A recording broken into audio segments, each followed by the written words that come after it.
Սիվիկ եմ խնդրեմ ձեր հարցը։ Շնորհակալություն, պարոնայք, օրերս կառավարությունը հրապարակեց Ղարաբաղյան կարգավորման փաստաթղթերի փաթեթը, որոնց թվում նաև Սերժ Սարգսյանի նամակն էր ուղված Ռուսաստանի Դաշնության նախագահ Վլադիմիր Պուտինին։ Խնդրում եմ ասեք, արդյոք այդ նամակին եղել է պատասխան Ռուսաստանի Դաշնության նախագահի կողմից, եթե այո, ապա այն ինչ է բովանդակել, արդյոք պարոն Պուտինը կիսել է Հանրապետության նախագահի մտահոգությունները, որոնք շահադրված են եղել նամակում։ Երկրորդ հարց ձեր թույլտվությամբ, երեք Հայաստան խմբակցության падգամավոր Աննա Գրիգորյանն իր ելույթում այսպիսի ձևակերպում գործածեց հանրապետական դասովշիկներ։ Ուզում եմ հարցնել, վիրավորված չեք, պարոն Մամեդյանյան, պարոն Աբրահամյան, նման ձևակերպումից ստացվում է, որ ձեր կառավարման օրոք այդպիսի ինստիտուտ է գործել տասովշիկների, որոնք փաստորեն աջակցել են, որպեսզի դուք ընտրություններում հաղթեք։ Եվ երրորդ հարցը, Հանրապետության նախագահը պարոն Սերժ Սարգսյանը շաբաթներ առաջ հայտարարեց, որ երբ եկեղեցու կողմից լինի առաջարկ աջակցելու, սատարելու, ապա կարձագանքեք այդ առաջարկին, հիմա ինչու եք անհաղորդ եկեղեցու շուրջ տեղի ունեցող զարգացումներին, ինչու հաջակցություն եկեղեցու եւ ամենայն հայոց կաթողիկոսի հանրահավաք կամ այլ ակցիա չեք կազմակերպում։ Շնորհակալություն։ Քանի որ բազմաշերտ էր ձեր հարցը, հուսով եմ չեմ մոռանա տարբեր հարցադրումներ, մի մասին ես կանդրադառնամ, մի մասին պարոն Մամեդյանն է։ Ես առիթ ունեցել եմ ասելու, որ շատ ուրախ եմ, որ այդ փաստաթղթերը ամբողջությամբ հանրայնացվել է, որովհետև երկար տարիներ նույն Նիկոլ Փաշինյանը եւ նրա շատ թիմակիցներ եւ միջև 18-ը եւ 18 թվականից հետո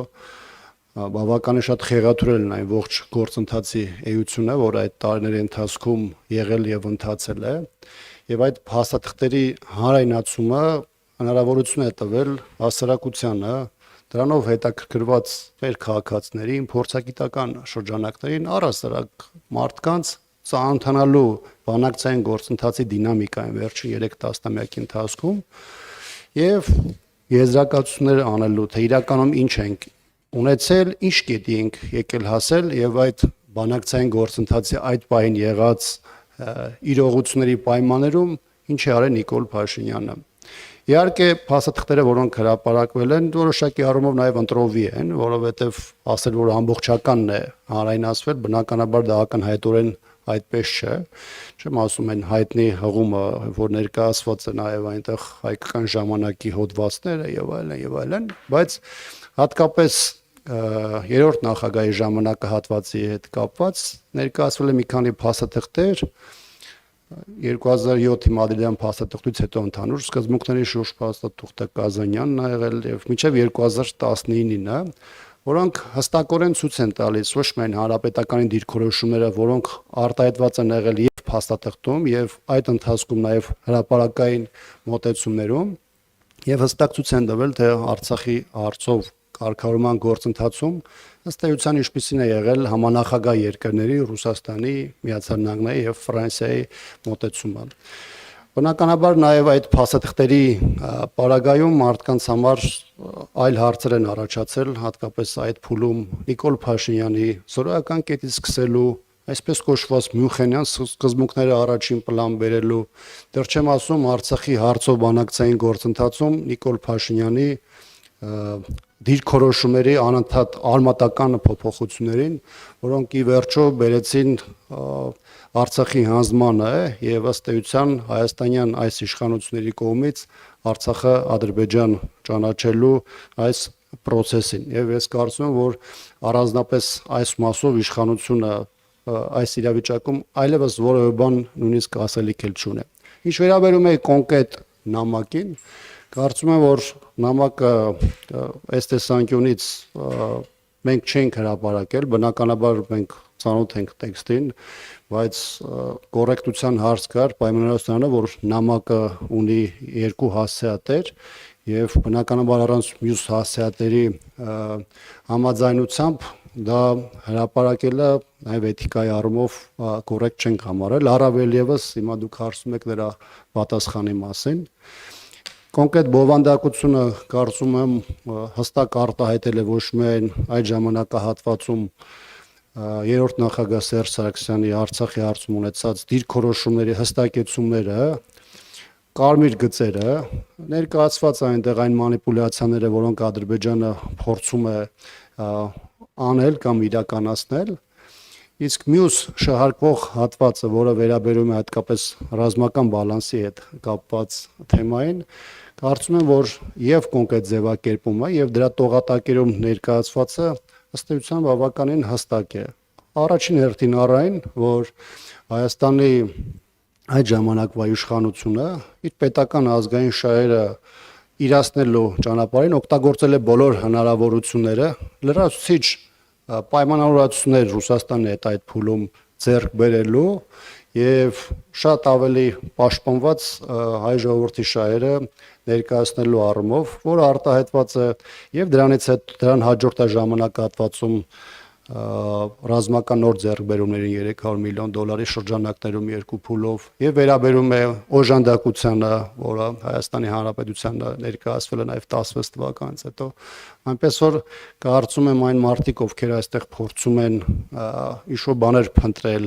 փորձում են քարոզչական նյութ ձեռնարկել, կարծում եմ դա նրանց ըստ էության չի հաջողի, որտեղ իրողությունները եւ այն փաստերը, որոնք հանրայնացված են, հստակություն են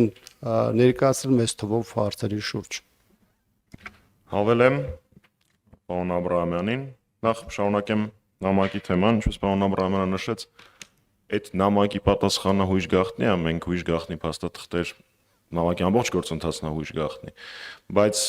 հրապարակային մենք բոլորս կարող ենք տեսնել դրա պատասխանը որն է։ Դրա պատասխանը եղավ այն, ինչ պարոն Աբրահամյանը նշեց, այսինքն սպառազինության ձեռքբերման համար հաստատված վարկի եւ աջակցություն։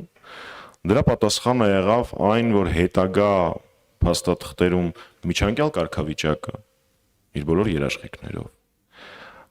հանրաքվեն, որը հիմա որոշ քարոզիչներ փորձում են ներկայացնել Ադրբեջանի ողջ տարածքում էր, եսի ինչ ես, այնտեղ սևով սպիտակի վրա գրված է, որ այդ հանրաքվեն անցկացվելու էր Ղարաբաղում եւ Ղարաբաղի բնակչության համար։ Ակնհայտ է, չէ՞, ինչ էր լինելու արդյունքը։ Եթե Ադրբեջանը, ենթադրում եմ, որ այդ հարցը կտակ, երկարացներ հանրաքվեի իրականացումը կամ չհամաձայնվեր, Լաչինն ու Քելվաջարը կմնային հավերժ հայկական, ինչպես ասել է Ադրբեջանի նախագահ, երբ որ առաջին անգամ Փաշինյանի դավաճանության եւ հանձնման արդյունքում ոտք դրեց այդ տարածքներ, ասեց, որ եթե բանակցային գործընթացը գնար այնպես ինչպես գնում էր, այս տարածքները հավերժ մնալու էին հայկական։ Այդ դա էր այդ նամակի պատասխանը։ Այդ նամակի պատասխանն էր այն երաշխիքները, որոնք ստանալու էր Արցախը։ Այդ նամակի պատասխանը նաև 3 Ռուսաստանի Դաշնության կողմից տրվեց, երբ նշվեց, որ Նիկոլ Փաշինյանն է բանակցային գործընթացը կանգնացրել 19-ի առաջարկին ինքնա մերժում բառը չօգտագործեմ, բայց համենայն դեպս արել է գործողություններ Արցախ, Հայաստանը եւ վերջ եւ այլն, որոնց արդյունքում բանակցությունները 19-ի առաջարկի հետ կապված չեն շարունակվել, իսկ 19-ի առաջարկը, որ ինքը խափում էր, թե իբր չկա, աշխատելու համար բավական լավ փաստաթուղթ էր աշխատելու համար եւ այնտեղ կարելի էր ավելի լավացնել Հայաստանի դիրքը։ Ինչու՞ չէ, նաեւ Վիեննա, Սանկտ Պետերբուրգը եւ մնացած բոլոր զարգացումները, որոնք տեղի են ունեցել, այդ թվում նաև այդ նամակի արդյունքներն են։ Գիտեք, այդպիսի դրվագներ գրավոր նամակների, բանավոր զրույցների, 2-3 տարբեր տրեկերով դիվանագիտություն իրականացնելու նախագահ Սարգսյանի կառավարման ընթացքում շատ են եղել։ Ու դրանք մենք չենք գաղտնազերծում, որովհետև դրանց արդյունքները, դրանց հետևանքները տեսանելի են բանակցային գործընթացից։ Այս նամակի մասով։ Գիտեք, Տիկին Գրիգորյանի հետ կապված ես ձեր գործընկերոջ հարցին պատասխանեցի, ես երբեք իմ թիմի համար երբեք ամոթ չեմ զգացել, չեմ զգում եւ չեմ զգալու, բայց